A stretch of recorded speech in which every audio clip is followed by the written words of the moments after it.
हरि ओम। सहनावतु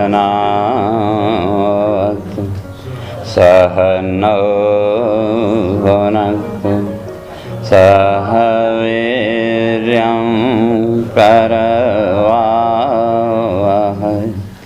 तेजस्विनावधीतमस्तु मा विद्विषावहै। ओम शांति शांति शांति। शंकरं शंकराचार्यं केशवं बादरायणं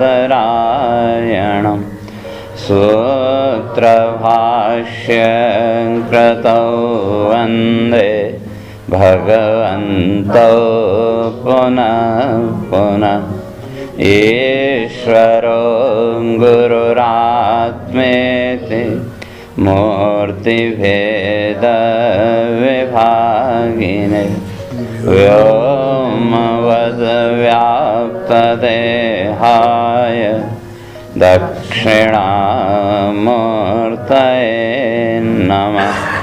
ओम शांति शांति शांति।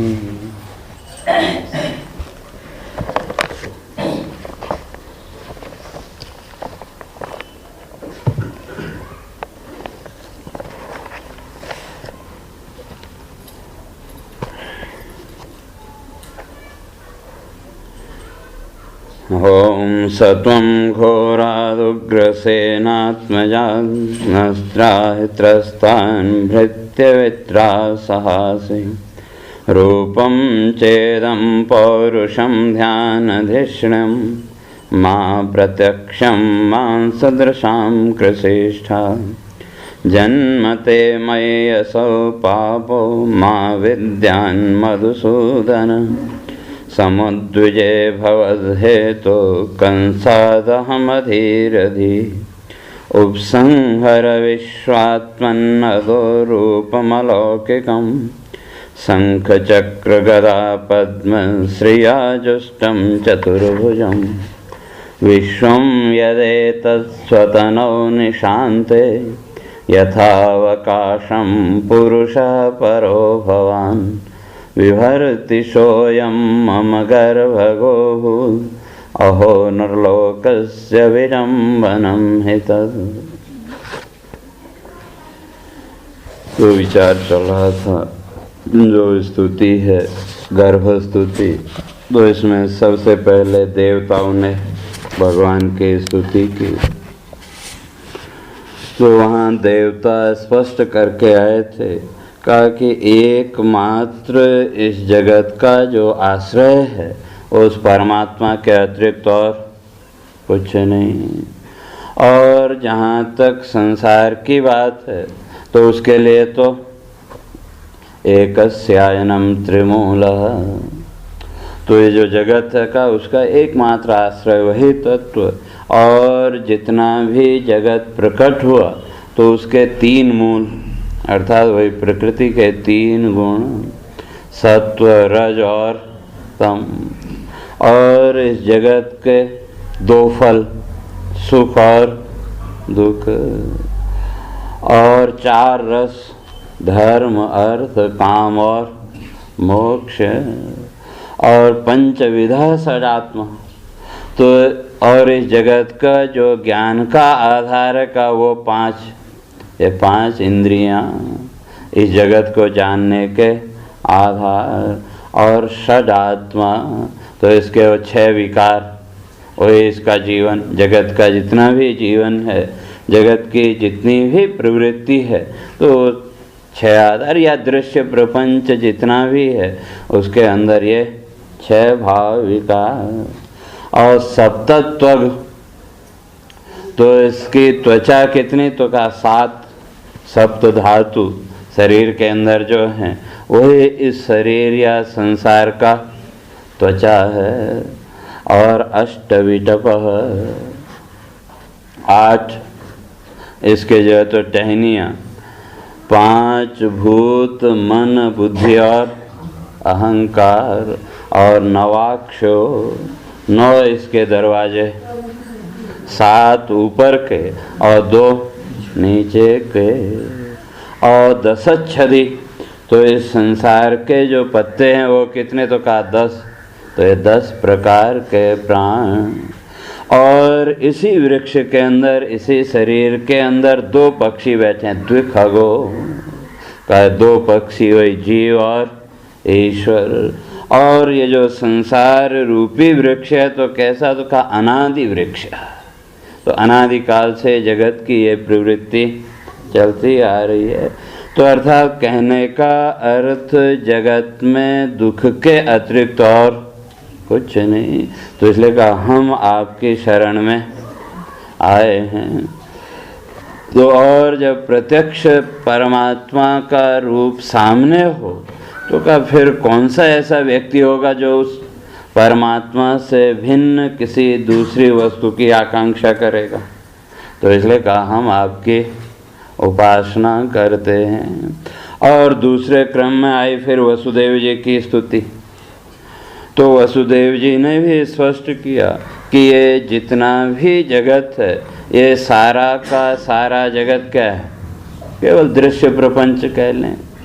और आप कौन हैं, तो कहा आप तो वही अनादि पुरुष, आपके रूप को मैंने जान लिया। तो कैसे, तो कहा भगवान साक्षात पुरुष प्रकृते पर।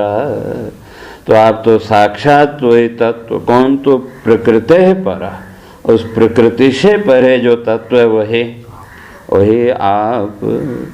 और आपको जाने कैसे, तो कह के आए थे केवल अनुभव आनंद रूपा। केवल अनुभव और आनंद रूपता के द्वारा उस तत्व को जाना जा सकता है। और इतना सब होने पर भी तो जो भी जानने की प्रक्रिया है वो बुद्धि के बिना तो हो नहीं सकती। तो इसका सर्वबुद्धि साक्षी कि जितनी भी ये बुद्धियाँ जिस आधार पर हम सोचते हैं कि हमने भगवान को ऐसा जाना, तो क्या वो उसका भी साक्षी है। तो संपूर्ण जगत का जो साक्षी, तो क्या वही वो तत्व। और ये जितना भी जगत है, जो भी रूप आदि हैं, वहाँ वसुदेव जी स्पष्ट करके आए। तो ये जितने भी रूप हैं ये तो सब माया छल के अतिरिक्त और कुछ नहीं। क्योंकि जो तत्व है वो दृश्य नहीं हो सकता। इसलिए वेदांत में केवल 2 ही पदार्थों को स्वीकार किया, एक दृश्य और एक दृष्टा। कारण 2 के अतिरिक्त और कुछ है ही नहीं। और जितना भी ये दृश्य प्रपंच है ये सब नाशवान, और जो दृष्टा है वो शाश्वत। तो इसलिए कहा वो जो शाश्वत तत्व है, तो कहा हम उसी का वंदन करते हैं। और फिर तीसरे क्रम में आई फिर देवकी की स्तुति।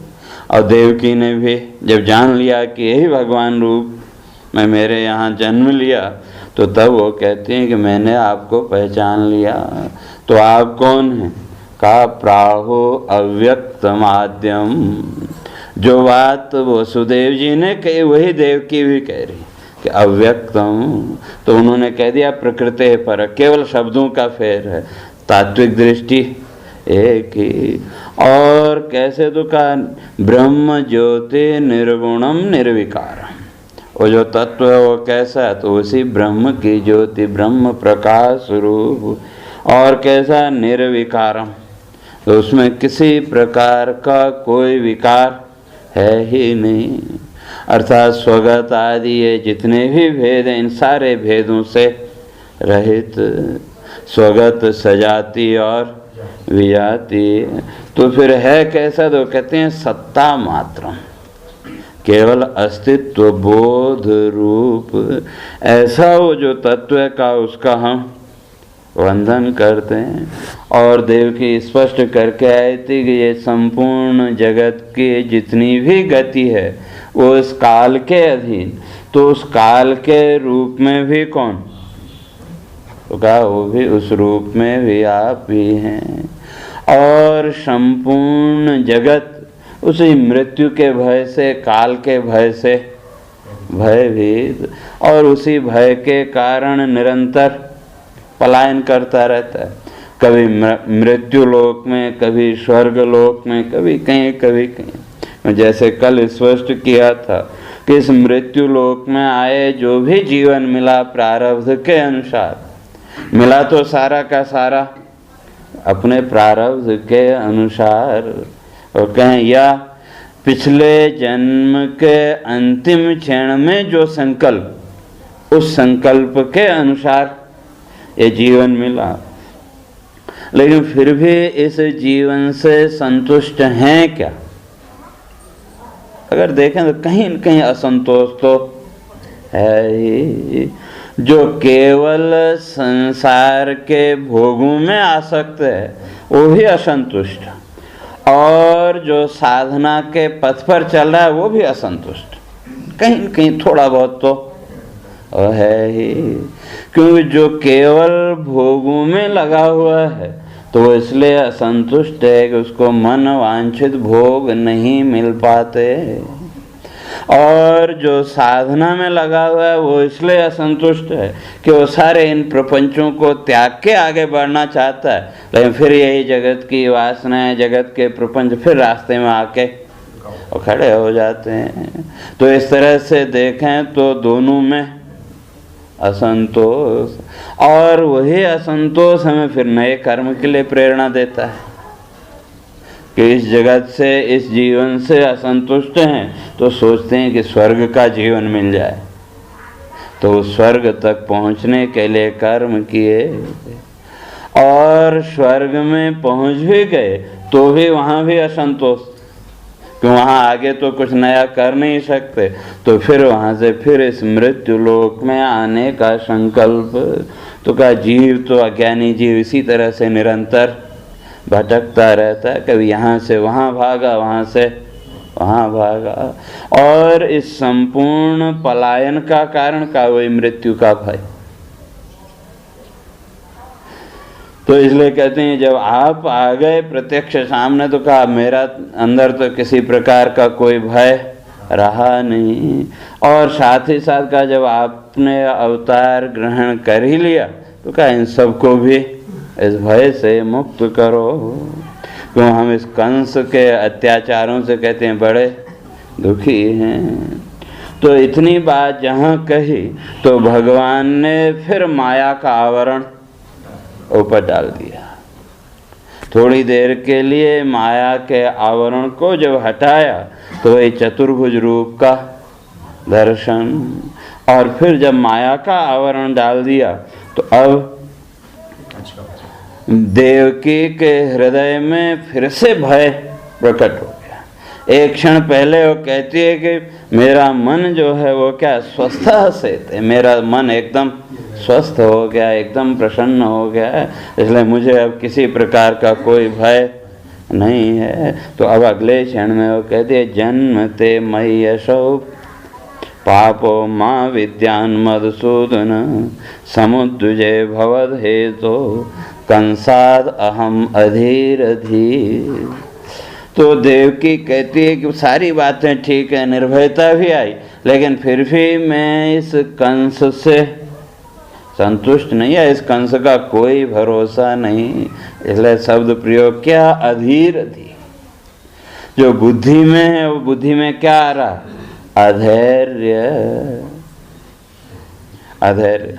और जब जीवन में अधैर्य का भाव आया, जब भी हमारा धैर्य टूटता है तो सबसे पहले हमारी बुद्धि में विचलन, बुद्धि इधर उधर भागने लगेगी। जहाँ कभी भी धैर्य टूटा, जैसे खैर यहाँ तो उतना नहीं है, इंडिया में है, ट्रेनों का ज़्यादा वो है, तो और जितने भी यात्रा करते हैं सबको पता है एक आध घंटा तो गाड़ी लेट होगी, सब इतना तो जानते हैं, इसलिए किसी को कोई आश्चर्य भी नहीं होता। लेकिन जब उससे ज़्यादा लेट होने लगी तो तब क्या हुआ, तो हमारा धीरे धीरे धैर्य टूटने लगता है। या जैसे किसी व्यक्ति ने आपके पास आने का समय दिया, आपके मिलने का, तो ठीक है, जो समय दिया है उसे 10-15 मिनट तक तो कोई विक्षेप नहीं, लेकिन जहाँ ज़्यादा विलंब होने लगा तो विक्षेप भी आरंभ हो गया कि नहीं, धैर्य धीरे धीरे टूटने लगा। और उस धैर्य के क्षय के साथ ही बुद्धि में भी नाना प्रकार के विकार आने लगे कि नहीं, कहीं ऐसा तो नहीं हो गया, कहीं ये तो नहीं हुआ, कहीं वो तो नहीं हुआ। तो इन सारे विचारों का वहाँ कोई महत्व है क्या? वास्तव में देखें तो उसका कोई महत्व नहीं, लेकिन फिर भी हमने जो एक धारणा बनाई, तो उस धारणा से जब बाहर बात गई तो हमारा जो धैर्य है वो जवाब देने लगता है। तो उसी तरह से यहाँ भी देवकी भी कह रही है कि इस कंस के प्रति मैं विश्वस्त नहीं हूँ, और इसलिए अधीर धीर का मन ने तो स्वीकार कर लिया, आपका अवतार हुआ, आप इस संपूर्ण जगत के दुखों का नाश करने वाले हैं, लेकिन कंस के प्रति जो संशय है वो कहती हैं वो मेरी बुद्धि को स्थिर होने नहीं दे रहा है। तो इसलिए वो कहते हैं जन्मते मयि यशौ, कहते हैं आपका जन्म मेरे यहाँ हुआ। अब देखो, पहले अवतार रूप में स्तुति की, अब क्या कहती हैं कि जन्मते मयि यशौ, कि तुम्हारा मेरे यहाँ जन्म। और पहले अजन्मा की बात करके आई कि शिष्यते शेष संग, इस संपूर्ण जगत का लय होने पर भी केवल आप ही रहते हैं, इसलिए अवशेष शेष जो है वो भी आप ही हैं। तो अब ये माया का जो आवरण है उसके आधार पर थोड़ा सा भाषा भी बदल गई। तो इसलिए कहते हैं जन्मते मयि यशौ, आपका मेरे यहाँ जन्म हुआ, तो इसलिए कहते हैं पापो माँ विद्यान, का इसका उस कंस को पता न लगे। और यहाँ संबोधन किया मधुसूदन, तो मधु नाम का एक दैत्य हुआ इतिहास में, तो उसका वध करने के कारण तो क्या नाम पड़ा? मधुसूदन। या वहाँ लक्षण किया मधु अर्थात पृथ्वी सर्वभूतानां मधु। तो ये जो पृथ्वी है, ये पृथ्वी क्या है? सर्वभूतानां मधु। कहते हैं जितने भी प्राणी हैं तो उन सब प्राणियों को जो रस है वो कहाँ से मिल रहा है? इस पृथ्वी से। तो इसलिए उस रस का अभिव्यंजक होने से इसको भी मधु कह दिया। या उसी तरह से शरीर को लें तो शरीर को भी क्या माना? पार्थिव, भूमि तत्व पार्थिव तत्व का। और इस पार्थिव तत्व के साथ जो आसक्ति है तो कहा उस आसक्ति का हरण करने वाले। तो इसलिए कहते हैं आप तो क्या है? मधुसूदन। तो यहाँ मधुसूदन के दोनों अर्थ, कि जो मोह है उस मोह का भी हरण करने वाले, और जो जीवन के दुख हैं, ताप हैं, उनका भी हरण करने वाले। तो इसलिए कहती है कि जब आपने जन्म लिया तो आप तो क्या है? मधुसूदन। दो आप तो इस मधु अर्थात आसक्ति रूप जो मधु है उसका आप हरण करने वाले। तो इसलिए आपका जन्म मेरे गर्भ से हुआ।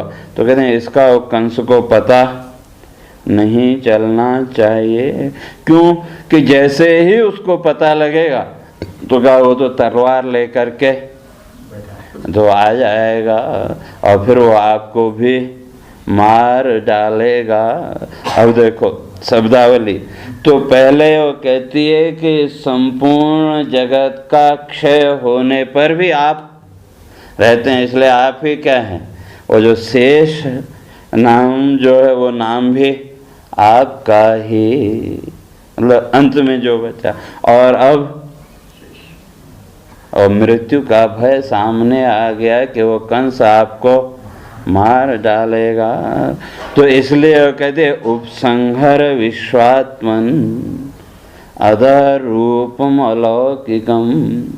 तो इसलिए आपका ये जो अलौकिक रूप है, तो जिस रूप के दर्शन की आकांक्षा, तो कहा योगिनः नित्य दर्शन कांक्षिणः, जिस विराट रूप को, जिस चतुर्भुज रूप को देखने की योगी लोग नित्य आकांक्षा रखते हैं, लेकिन उनको भी इस रूप का दर्शन नहीं होता।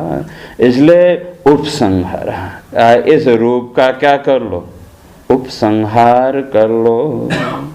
क्यों? रूपम अलौकिकम, आपका ये जो रूप है ये अलौकिक रूप है। और संहार करने के ले जो कहा उसके पीछे कारण पहले स्पष्ट करके आई कि संसार के जितने भी प्राणी हैं उनकी जो दृष्टि है वो दृष्टि केवल शरीर तक सीमित या रूप तक सीमित, उसके अंदर जो तत्व है उस तत्व तक सामान्य व्यक्ति की दृष्टि नहीं जाती। और कंस के राज्य में तो कहा सब अधर्मी, कुछ को छोड़ करके बाकी उसकी सेना आदि और सब अधर्मी। तो इसलिए कहा वो आपके इस तत्व को तो समझ नहीं सकते। तो वो आपके इस रूप के तत्व को समझ नहीं सकते। तो इसलिए इस रूप का क्या कर लो, का उपसंहार। और ये जो आपका रूप है तो कौन सा, तो कहते हैं शंख चक्र गदा पद्म श्रिया। तो शंख चक्र गदा और पद्म, ये तो चार आयु, और एक विशेषण दे दिया श्रिया। तो श्री का अर्थ ऐश्वर्य या लक्ष्मी, या भगवान का जो रूप है उसका निरूपण ही किया, लक्ष्मी कौस्तुभ वक्षसम। तो भगवान का जो हृदय है, चाहते वहाँ क्या दो चीजें, लक्ष्मी और कौस्तुभ मणि। और इसी बात को आगे जो गोपी गीत है वहाँ गोपियाँ स्पष्ट करती हैं। तो कहा आपके हृदय में तो लक्ष्मी जी का नित्य निवास है, लेकिन वहाँ का आपका हृदय तो बड़ा होगा, बृहद उरह श्रिया, आपका जो हृदय है वो बड़ा विशाल है। तो इसलिए लक्ष्मी जी को तो आपने आश्रय दिया, कहते हैं कि थोड़ी जगह हमारे लिए भी कहीं होगी, तो इसलिए अपने उस विशाल हृदय में हमको भी आश्रय दे दो। तो एक बार वहाँ आश्रय मिल गया तो गोपियाँ कहते हैं फिर तो सारे जीवन के बंधन अपने आप छूट जाएंगे। तो उसी तरह यहाँ भी कह रहे हैं कि आपके साथ में क्या है, शंख चक्र गदा पद्म, ये चार आयुध हो गए।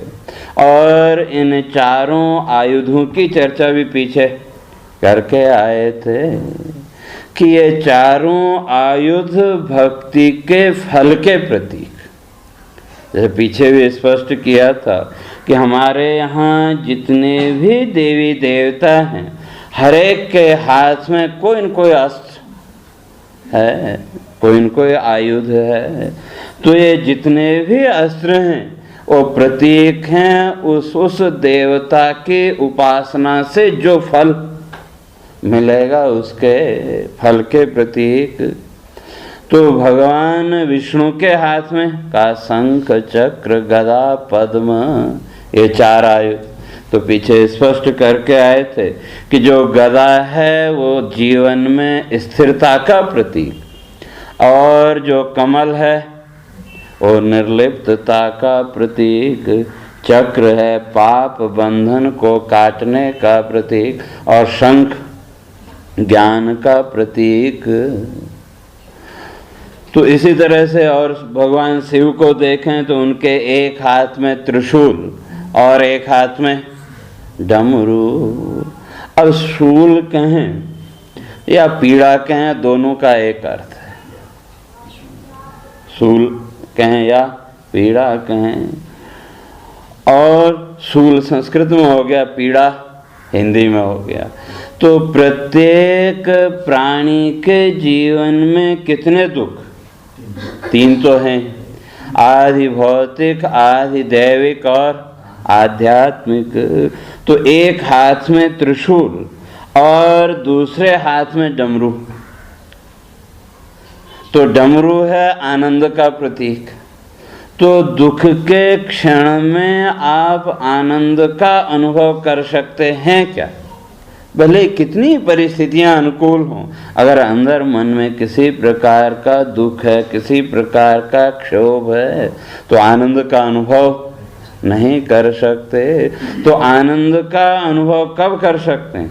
जब इन दुखों से मुक्त हो। तो शिव की उपासना जीवन के इन तीनों सूलों से मुक्त करके आनंद की स्थिति तक पहुंचाने का। तो इसलिए ये 2 प्रतीक। इसी तरह से सारे देवी देवताओं को देखो और उन प्रतीकों के आधार पर विचार करो, तो भक्ति का फल अपने आप स्पष्ट होता चला जाता है। तो इसलिए यहाँ कहते हैं ये शंख चक्र गदा पद्म, शंख चक्र गदा और पद्म, ये तो 4 आयुध। और साथ में कहते हैं श्रिया, श्रिया माने लक्ष्मी। तो लक्ष्मी कहें या वैभव कहें, तो ये जितना भी ऐश्वर्य है, तो ये ऐश्वर्य वास्तव में किसका? तो इसलिए ऐश्वर्य के भी 2 भेद किए, एक भौतिक ऐश्वर्य और एक आत्मिक ऐश्वर्य। तो जहाँ भौतिक ऐश्वर्य है, तो क्या वहाँ आत्मिक ऐश्वर्य के लिए स्थान नहीं है? क्यों, जो भौतिक ऐश्वर्य है वो क्षणिक या माया का वो कह लें, और जो आत्मिक ऐश्वर्य है वो आपको माया के बंधनों से मुक्त करने वाला।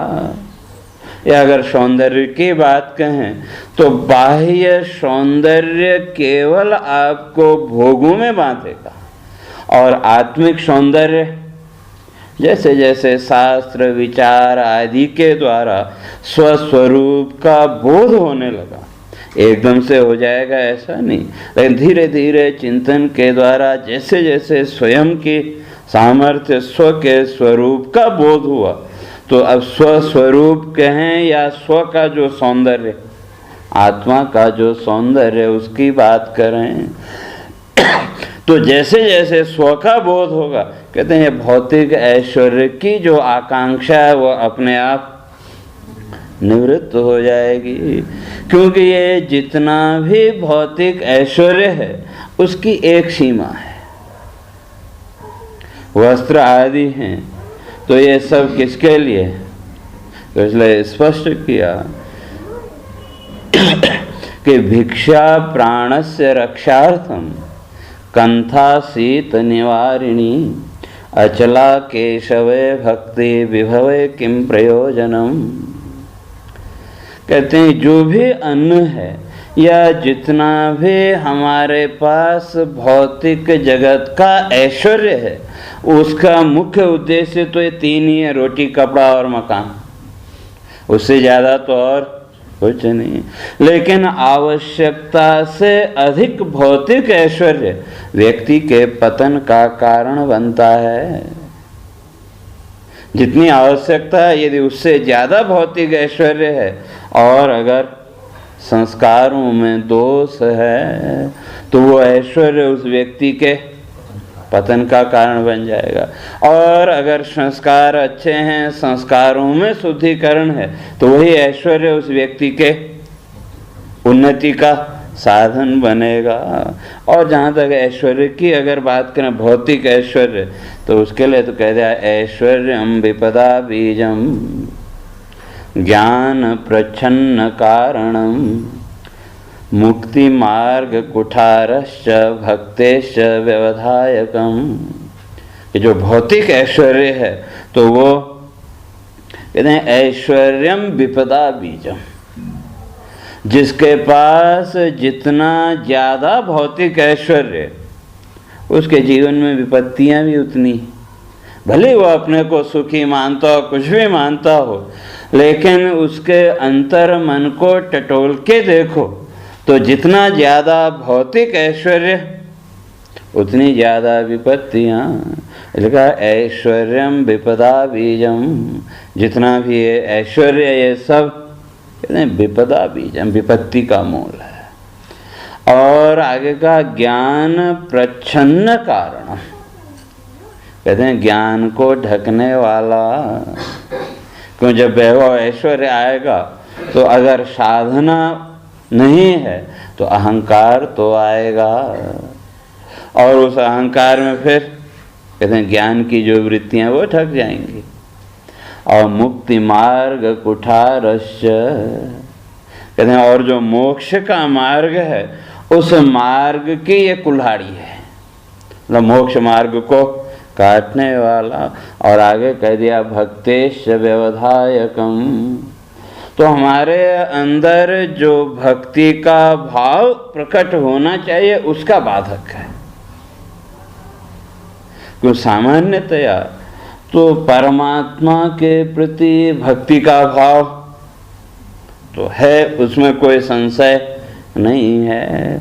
लेकिन जब कहीं गए तीर्थों में तो आजकल क्या, जो बड़े बड़े स्थान है वहाँ, उधर साउथ में चले जाओ, तिरुपति आदि, वहाँ तो वहाँ इतनी भीड़ है कि आपको पास अगर समय नहीं है तो आपको टिकट लेना पड़ेगा, और उसके लिए भी कीमत उन्होंने अपने हिसाब से और रखी।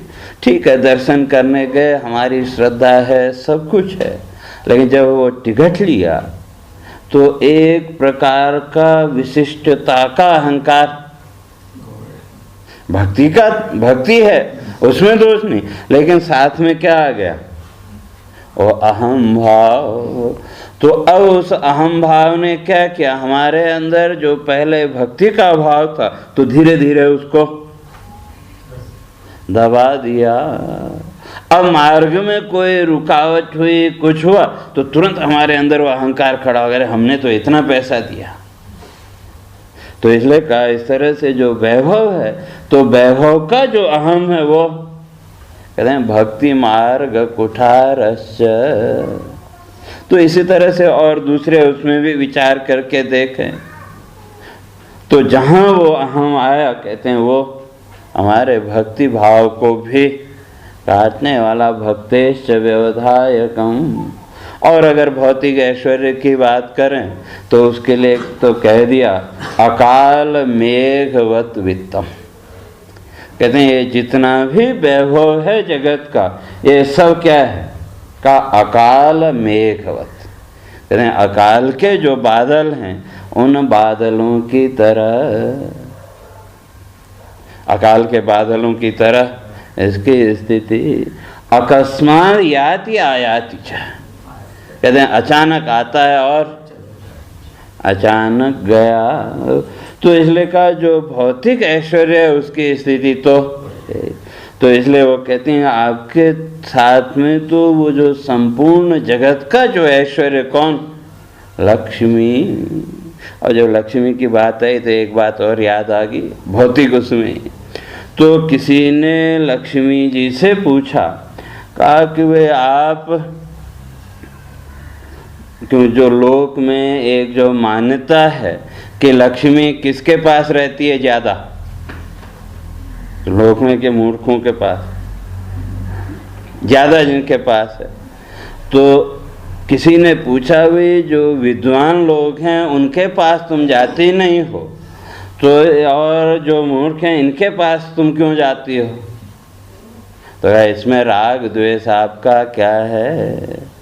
तो वहाँ बड़ा सुंदर उत्तर लिखा का विद्वान सर्वत्र पूजित तनु। कहते हैं जो विद्वान है तो वो तो सर्वत्र पूजित तनु, वो तो जहाँ भी जाएगा वहाँ उसकी पूजा होगी। तो उसका जो ज्ञान है, उसकी जो विद्वता है, उसके कारण अनजान शहर में भी चला जाए तो या वो विद्वतापूर्ण जब बात करे या कोई अनजान व्यक्ति हमको मिल जाए, किसी भी उसमें अगर वो जब विद्वतापूर्ण बातें करता है तो उसको हम सम्मान देते हैं कि नहीं? तो क्या विद्वान सर्वत्र पूजित तनु मूर्खस्य नान्या गति। कहते हैं जो मूर्ख है उसकी तो धन के अलावा और दूसरी कोई गति है ही नहीं, तो इसलिए मैं तो और वहाँ और भी स्पष्ट किया, कहा कि नाहम मत्सारणी न चापि चपला मूर्खो न मे रोचते। क्यों लक्ष्मी के ऊपर आरोप क्या है? क्यों भटकने इधर से उधर चंचला माना, तो उसका उत्तर दे दें नाहम व्यभिचारिणी न चापि चपला। कहा कि वे मेरे अंदर व्यभिचार भी नहीं है और ना पि चपला, मेरे अंदर चंचलता भी नहीं है। तो इसलिए और जो मूर्ख है तो कहा उस मूर्ख के प्रति भी मेरी कोई आसक्ति नहीं है। पूर्वस्मिन् कृत पुण्य विभव योगा समय भुंगते सत्फलम। कहो तो पूर्व के जिसके जैसे कर्म है उसके आधार पर उपभोग करते हैं लोग।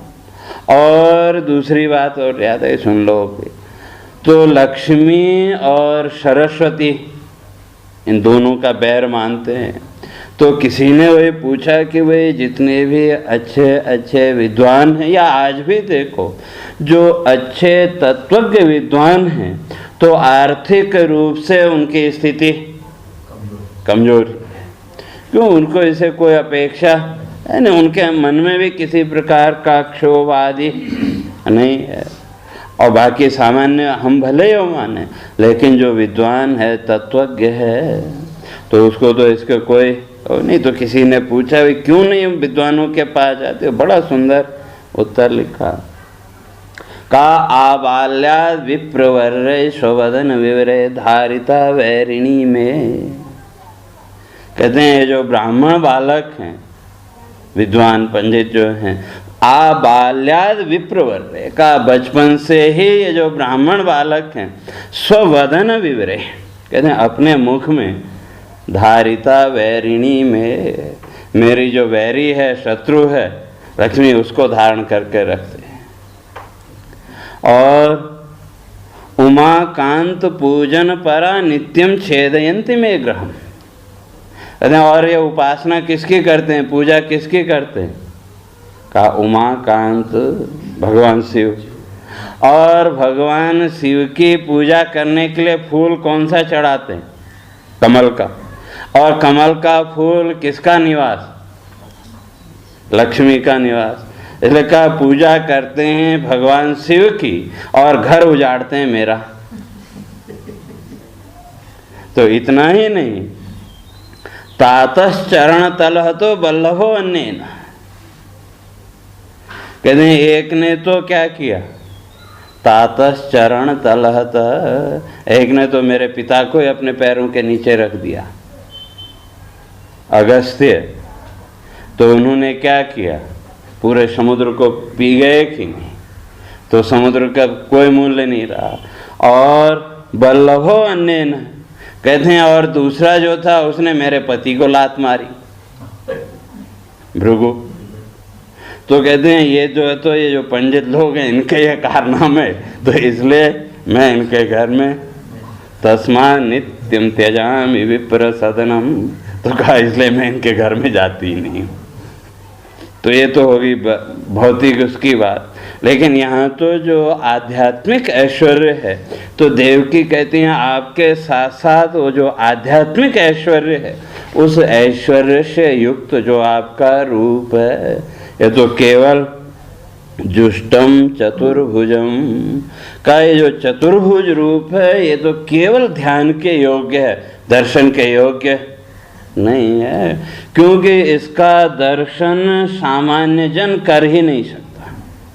कि जैसे भगवद गीता में भी जब भगवान ने अपने चतुर्भुज रूप को दिखाया, तो उस समय अर्जुन को एक विशेष दृष्टि थी, तो तब वो उस व्यापक प्रकाश युक्त रूप को देख पाया। और उसका वर्णन करते हुए क्या कहता है कि युगपद सदृश ही, कहते हैं जैसे एक साथ करोड़ों सूर्य प्रकट हो गए हों, तो भौतिक रूप से हमारी आँखों की एक सीमा है, हम प्रकाश को उसी सीमा तक ग्रहण कर सकते हैं। और अगर ज़्यादा प्रकाश हो तो हमारी आँख अपने आप बंद हो जाती है कि नहीं। तो इसलिए वो जो ऐश्वर्य से युक्त रूप है, तो देवकी कहती है कि इन भौतिक आँखों से उसका दर्शन नहीं हो सकता। इसलिए आप अपने उस ऐश्वर्य युक्त, प्रकाश युक्त जो रूप है उसको समेट लो। तो क्या आपके लिए तो ये कोई मुश्किल काम है नहीं। क्यों? कहते हैं विश्वम यदेतत् स्वतनौ निशान्ते यथावकाशम पुरुषः परो भवान। अब फिर पुरानी बात पे लौट आई और कहते हैं विश्वम यदेतत् स्वतनौ निशान्ते। कहते हैं निशान्ते, निशाकार रात्रि, तो निशान्ते तो रात्रि का जब अंत हुआ अर्थात सुबह हुई, तो सुबह सारा जगत प्रकट हुआ कि नहीं। हमारा अपनी भी अगर बात करें तो इसी तरह से वो कहते हैं कि ये जो संपूर्ण जगत है, तो जब प्रलय काल का अंत हुआ, तो प्रलय का जब समय पूरा हो गया, जब नए सृष्टि का आरंभ हुआ, तो क्या इस संपूर्ण जगत को आपने क्या किया? स्वतनौ, अपने शरीर में धारण कर लिया है। और जब प्रलय हुआ तो तब भी वहीं लय हो गया। तो स्वशरीर में प्रकट और स्वशरीर में ही लय। तो इसलिए कहते हैं आप तो इसमें माहिर हैं कि जगत को प्रकट करना और उसका लय करना। तो कहा ये तो आपके लिए कोई मुश्किल काम है नहीं। तो कैसे, कितना सरल है, तो उसको करते हैं का यथावकाशम पुरुषः परो भवान। कहते हैं यथावकाशम का, जैसे एक सामान्य व्यक्ति अपने इस शरीर में आकाश को धारण किए हुए है कि नहीं। शरीर के अंदर जितने भी छिद्र हैं, तो हर एक छिद्र के अंदर आकाश है कि नहीं।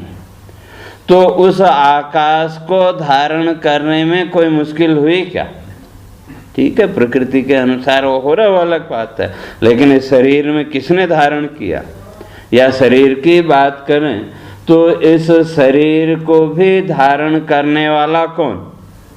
मैं ही कहना पड़ेगा कि मैं हूँ, तो शरीर का अस्तित्व है। और अगर मैं ही न हो तो शरीर का भी कोई अस्तित्व नहीं। तो कहते हैं जैसे सहज रूप से इस शरीर में आकाश को भी धारण किया और उसके साथ साथ दूसरे तत्व जल, तेज, ये सब इस शरीर में है कि नहीं। तो उन संपूर्ण पदार्थों का आश्रय कौन? तो जीव दृष्टि से कहें तो जीव, तो शरीर दृष्टि से तो इस शरीर में जितने भी पदार्थ हैं उनका आश्रय कौन? तो वही जीव। या और थोड़ा व्यापकता में जाएं तो इस शरीर के अंदर कितने जीव? असंख्य जीव। तो उन सारे जीवों को धारण करने वाला कौन? तो शरीर दृष्टि से कहना पड़ेगा जीव, जिसको हम जीव कह रहे हैं। वो जीव सत्ता है तो इन दूसरे जीवों की भी सत्ता है। और वो तत्व ही न हो तो शरीर में से कोई भी जीव मिलने वाला नहीं है।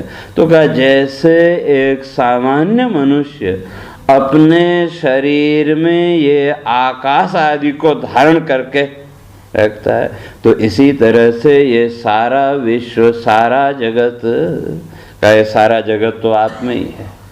और अगर उस विराट की बात करें तो ब्रह्म वैवर्त पुराण में स्पष्ट किया कि कितना बड़ा वो विराट।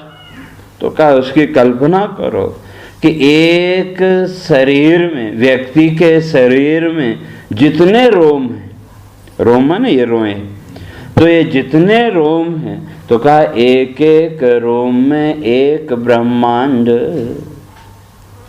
तो अब कल्पना करो कितने ब्रह्मांड। और उस बात को आज के वैज्ञानिक भी अब मानने लगे कि हम जिस ब्रह्मांड को मान रहे हैं, तो यही नहीं, इससे भिन्न भी वो ब्रह्मांड के अस्तित्व को अब स्वीकार करने लगे हैं कि इससे भिन्न भी कोई ब्रह्मांड है। तो इसलिए कितने ब्रह्मांड, तो कहा असंख्य ब्रह्मांड कल्पित। तो जैसे इन रोम को हमने धारण किया, रोम छिद्र जो है उनको, वहाँ जो आकाश है उसको इस शरीर में धारण किया, तो इसी तरह से कहते हैं जो विराट पुरुष है, तो उस विराट रूप में ये सारे पदार्थ समाहित हो गए, उस सब को धारण करने वाले आप।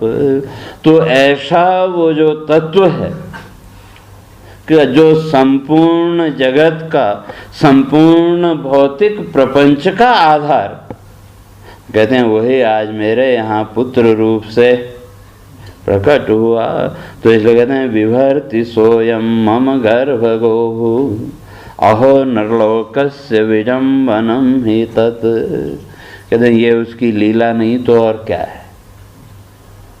जो संपूर्ण जगत का आश्रय है, जिससे संपूर्ण जगत जीवन पाता हो, तो वही जो है, तो जितने भी जीव हैं, जितने भी पदार्थ हैं, ये सब क्या हो गए, उस परमात्मा से ही अभिव्यक्त। तो वही परमात्मा आज वहीं क्या हो रहा है, जन्म लिया अगर माने, तो जिसके जीवन का आधार स्वयं, लेकिन उसी से अब जीवन प्राप्त करना, तो एक नाटक नहीं तो और नाटक ही तो है।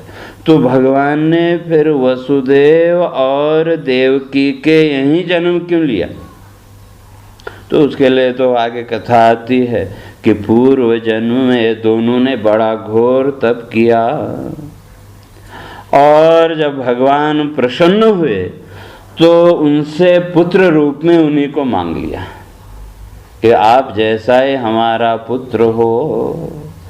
तो जब उसी को मांग लिया, तो अब शास्त्र में एक नियम है, किसी व्यक्ति ने आपसे कुछ मांगा तो आप नहीं दे पाए, तो कहा उसी के बराबर 3 गुनी वस्तु कोई दूसरी उसको दे दो, तो आप उस पाप से बच जाएंगे।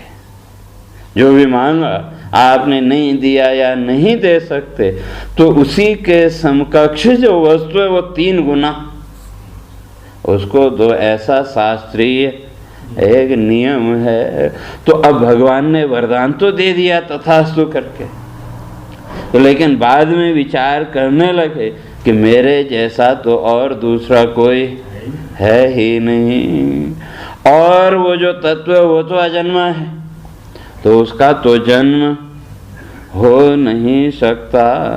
तो तब अब प्रतिज्ञा पूरी नहीं कर सकते, क्यों, किसको पुत्र रूप में मांगा, जो अजन्मा है उसी को पुत्र रूप में तो मांग लिया। तो तब भगवान ने निश्चय किया कि मैं इनके यहाँ 3 बार जन्म लूँगा। तो क्यों, अजन्मा को तो कर नहीं सकते, तो इसलिए उस दोष से बचने के लिए या लोक व्यवहार में एक वो करने के लिए कहते हैं भगवान ने वहाँ देवकी और इसके यहाँ पे 3 बार जन्म लिया। तो पहले उसमें कृष्णी गर्भ के नाम से एक नाम है, तो वही देवकी कह रही है कि वो जो परमात्मा संपूर्ण जीवों का, जगत का जो आधार है, कहते हैं अहो निर्लोकस्य विडम्बनम। कहते हैं ये मनुष्य लोक की विडम्बना नहीं तो और क्या है। विडम्बना का अर्थ एकदम अस्त व्यस्तता, या सीधे सीधे कहें तो माया, लीला। तो कहते हैं ये उस पुरुष के, उस तत्व की लीला के अतिरिक्त और कुछ नहीं, वो स्वयं मेरे यहाँ जन्म लेकर के प्रकट हुआ। तो इसलिए देवकी कहती है ऐसा वो जो तत्व है उसको मैं नमस्कार करती हूँ। तो इस तरह से होते करते गर्भ स्तुति यहाँ पूरी। तो गर्भ स्तुति में ये तीन मुख्य तो देवताओं के द्वारा की गई जो स्तुति है वो है, और फिर उसी क्रम में वसुदेव और देवकी की स्तुति। तो इस स्तुति का आशय यही है कि परमात्मा की जो स्तुति है, परमात्मा का जो चिंतन है, वो केवल इस जगत के बंधनों को काटने वाला। बाकी जितनी भी स्तुतियां हैं, जितने भी इस जगत की अगर आराधना करें, उपासना करें, तो उससे जगत के बंधन कटने वाले है नहीं। क्यों, यहाँ तो वही जन्म मृत्यु का प्रवाह निरंतर चल ही रहा है, और जितने भी ये दृश्य पदार्थ हैं तो वो सब नाशवान। इसलिए वो जो परमात्मा या जो भगवान वो है कौन, तो इसलिए स्पष्ट किया उत्पत्तिम प्रलयम चैव भूतानाम अगतिम गतिम वेत्ति विद्याम च अविद्याम च सवाचो भगवान इति। का जिसको इन छह का ज्ञान है, उत्पत्तिम प्रलयम चैव, कहते हैं इन भूतों की जो उत्पत्ति है, जन्म है, तो इसको भी जो जानता है या उसका जो आधार प्रलयम चैव, और इन भूतों का जो प्रलय है उसका भी जो आधार है। अभूतानाम गतिम अगतिम, कहते हैं इन भूतों का जन्म मरण और अगति का अर्थ मोक्ष। तो इनकी गति जन्म मृत्यु का प्रवाह और मोक्ष उसको जो जानता है। और वेत्ति विद्याम च अविद्याम च, जो विद्या को भी जानता है और अविद्या को भी जानता है, तो कहा सवाचो भगवान, तो उसी को भगवान शब्द के द्वारा कहा गया। तो अर्थात जिसके अंदर ये संपूर्ण जगत की उत्पत्ति स्थिति और लय, तो ऐसा वो जो तत्व है, तो उसकी जो उपासना, वो उपासना ही, उसकी भक्ति ही इस संसार के बंधनों से मुक्त कर सकती है। और अगर जीवन की बात करें तो जीवन किसका सुशोभित, तो वहाँ स्पष्ट किया यस्मिन् श्रुति पथे प्राप्ते दृष्टे स्मृतिमुपागते आनंदम यान्ति भूतानि जीवितम तस्य शोभते। कहते हैं दृष्टे स्मृति पथे उपागते, यस्मिन् श्रुति पथे प्राप्ते, कहते हैं जिसने श्रुतियों का जो मार्ग है, श्रुतियों शास्त्रों का जो मार्ग है, वो जिसने प्राप्त कर लिया, अर्थात शास्त्रिक मार्ग के अनुसार जो चल रहा है। और दृष्टे स्मृति उपागते, तो ये जो स्मृतियां हैं लोक मर्यादाओं को लेकर के रची गई, तो कहा ये उसके सामने प्रत्यक्ष है। दृष्टे स्मृति उपागते एक और दूसरा स्मृति, जैसे अर्जुन ने कहा नष्टो मोह स्मृति लब्ध्वा, कहते हैं जिसके दृष्टि पथ में वो स्व की स्मृति आ गई, स्व का बोध, लेकिन उसके लिए वही श्रुति पथे प्राप्त, श्रुति पथ के अनुसार। और तब कहते हैं आनंदम यान्ति भूतानि, तो जब स्व की स्मृति होगी, स्व का बोध हो गया, तो फिर ऐसे व्यक्ति से तो फिर किसी को कोई भय है। क्यों, योग दर्शनकार ने स्पष्ट किया कि अहिंसा प्रतिष्ठायाम तत्सन्निधो वैर त्याग। कहते हैं वो जो साधक है जिसको स्व की स्मृति होगी, तो उसके जीवन में तो अब किसी प्रकार की कोई हिंसा है ही नहीं। और जो उस अहिंसा में प्रतिष्ठित है, कहते हैं तत्सन्निधो वैर त्याग, तो उसकी सन्निधि मात्र से क्या होगा, वैर त्याग। व्यक्ति के अंदर का जो वैर भाव है, जो कलुषित भाव है, वो अपने आप निवृत्त हो जाते हैं। तो ऐसा वो जो साधक है, कहते हैं वो क्या, आनंदम यान्ति भूतानि, तो उससे तो फिर सबको आनंद की ही अनुभूति होगी। तो जीवितम तस्य शोभते, तो ऐसा जो व्यक्ति है जीवन उसी का सुशोभित। और उस स्थिति तक पहुंचने के लिए फिर ये दो, एक भक्ति और दूसरा ज्ञान का पक्ष। तो इसलिए जो भक्ति है वो सरल मार्ग है, क्योंकि जो भक्ति है वहाँ इस संसार रूपी जंगल के बीच में से रास्ता बनाना है, और जो ज्ञान का मार्ग है वहाँ इस पूरे जंगल को साफ करना। जैसे एक कोई बड़ा फील्ड है, मैदान है, उसके बीचों बीच एक मंदिर है, तो मंदिर थोड़ा सा आपको दिख रहा है, तो एक व्यक्ति ने क्या किया, वहाँ तक जाने के लिए रास्ता बनाया, बीच में जो झाड़ी वगैरह आई उनको तोड़ के इधर उधर करके रास्ता बना के चलता चला गया, तो पहुँच गया मंदिर में, तो प्रसन्न हुआ। तो ये हो गया भक्ति का मार्ग। ये संसार रूपी जो जंगल है इसमें से अपने लक्ष्य पर दृष्टि रखते हुए तो जितना ज़रूरत है उतना रास्ता बना के अपना आगे निकलते चले जाना, लेकिन इसमें भटकाव संभव है। बड़ा फील्ड है, रास्ता बनाते बनाते संभव है भ्रम हो गया, इधर के बजाय इधर घूम गए तो फिर लौटना पड़ेगा, तो वहाँ भटकाव संभव है। लेकिन जो ज्ञान का मार्ग है वहाँ इस सारे जंगल को नष्ट करना है। अब जब ये जंगल नष्ट हो गया तो अब वहाँ मंदिर तक जाने की भी आपको ज़रूरत नहीं, किसी भी कोने में खड़े हैं तो आपको वो मंदिर साक्षात प्रत्यक्ष दिखेगा।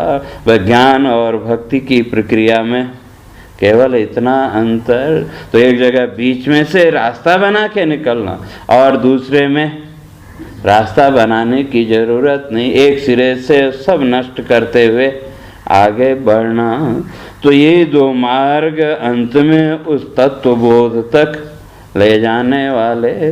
तो ये देवकी भी कहती हैं कि आप तो जब साक्षात यहाँ दर्शन दे रहे हैं तो क्या फिर तो हमारे जीवन में और कुछ अशुभ तो अब रह नहीं सकता। ऐसा वो जो तत्व कहते हैं उसको मैं नमस्कार करते हूँ और अपने सब भी नमस्कार करते हैं। तो ये गर्भ स्तुति का प्रकरण पूरा हुआ। तो आप सब लोगों को बहुत बहुत धन्यवाद। धन्यवाद इसलिए, वैसे तो वेदांत की प्रक्रिया में तो जब सब अपने हैं तो किसको धन्यवाद दें, लेकिन फिर भी ये है कि एक औपचारिकता है वो धन्यवाद इसलिए कि आप लोगों के निमित्त से तो कम से कम अपने को ग्रंथ आलोचन का अवसर मिला।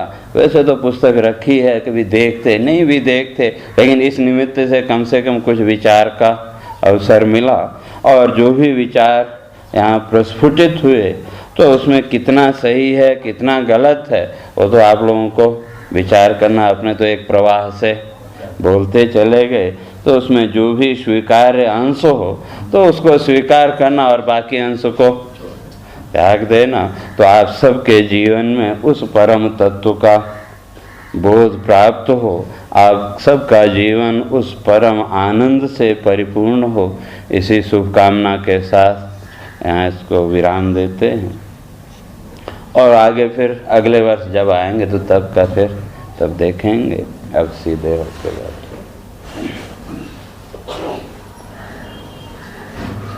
हरे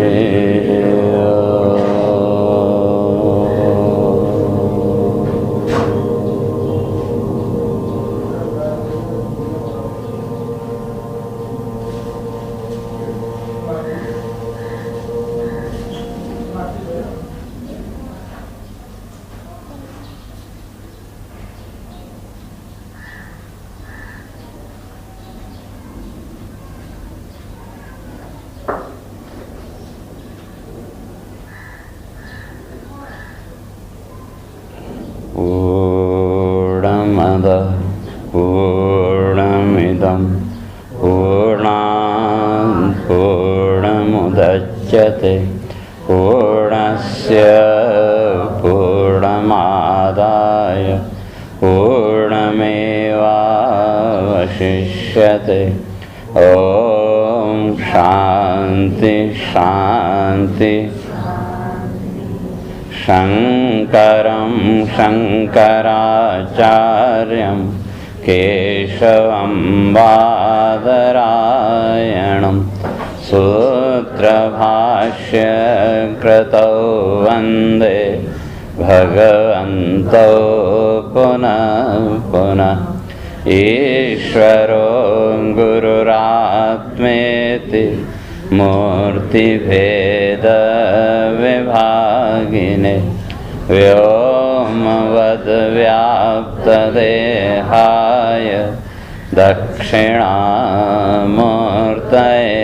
नमः। ॐ शान्ति शान्ति शान्ति।